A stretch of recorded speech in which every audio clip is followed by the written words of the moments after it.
Hello friends, welcome to easier traditional cooking. இன்னைக்கு நம்ம என்ன டிஷ் பார்க்க போறோம் அப்படினா மிகவும் சத்தான முருங்கைக்கீரை குழம்பு பார்க்க போறோம். இந்த சத்தான முருங்கைக்கீரை குழம்பு பார்க்கிறதுக்கு முன்னாடி நீங்க எங்க சேனலுக்கு புது விசிட்டரா இருந்தீங்கன்னா எங்க சேனலை மறக்காம subscribe பண்ணுங்க. Subscription பக்கத்துல இருக்கிற bell பட்டனை press பண்ணுங்க. notifications enable இருக்கும்.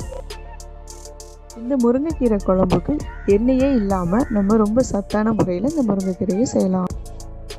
அதுக்கு தேவையான இன்கிரீடியன்ட்ஸ் என்னென்னு பார்க்கலாம் வாங்க. முருங்கைக்கீரை, இறால் 4 எடுத்திருக்கேன். இறால் போட்டு பண்ணால் கொஞ்சம் டேஸ்ட்டாக இருக்கும். அது இல்லாமலும் நம்ம பண்ணிக்கலாம். சின்ன வெங்காயம் 10,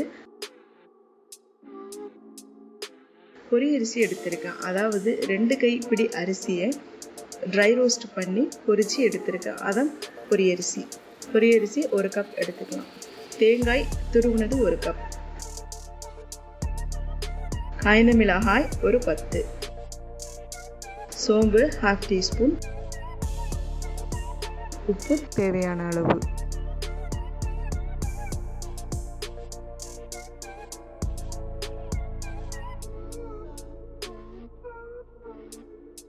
ஸ்டவ் ஆன் பண்ணிட்டு 1/2 டீஸ்பூன் சோம்பு, 10 காஞ்ச மிளகாயை ட்ரை ரோஸ்ட் பண்ணிக்கலாம்.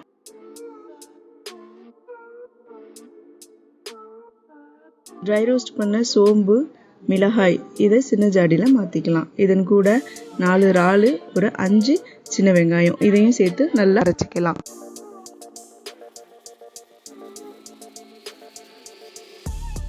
அரைச்சி விழுதை எடுத்து வச்சுக்கலாம். இப்போ ஸ்டவ் ஆன் பண்ண வேண்டியதில்லை.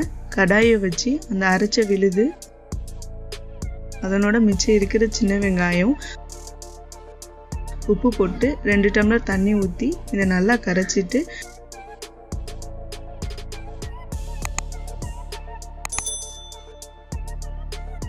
அதுக்கப்புறம் ஸ்டவ் ஆன் பண்ணி இதை நல்லா கொதிக்க விட்டுக்கலாம்.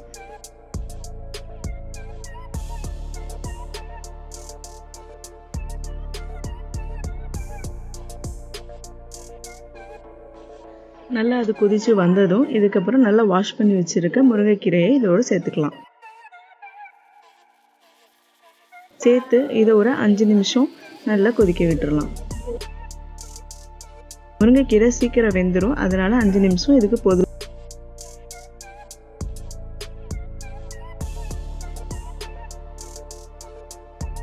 கீரை 5 நிமிஷம் வெந்ததுக்கு அப்புறமா 1 கப் தேங்காய் இதில் ஆட் பண்ணிக்கலாம்.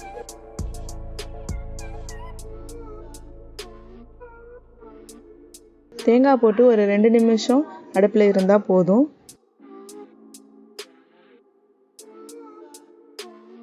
இதற்கப்புறம் இந்த 1 கப் பொரியரிசியை இதனோட மேலால் தூவி இறக்கிடலாம். பொரியரிசி தூவின உடனே நம்ம அடுப்பை ஆஃப் பண்ணிடலாம். அந்த சூட்லேயே அது சரிவர வெந்துடும்.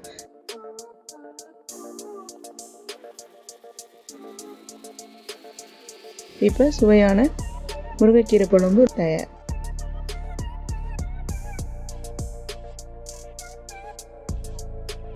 இப்போ ரொம்பவே சத்து மிகுந்த முருங்கைக்கீரை குழம்பு ரொம்பவே டேஸ்டியாக எம்மியாக ரெடி ஆயிடுச்சு. இதை கண்டிப்பாக உங்கள் வீட்டில் நீங்கள் ட்ரை பண்ணி பார்த்துட்டு எப்படி இருந்துச்சுன்னு கமெண்ட் பாக்ஸில் சொல்லுங்கள். எங்கள் சேனலில் நீங்கள் மறக்காமல் சப்ஸ்கிரைப் பண்ணுங்கள்.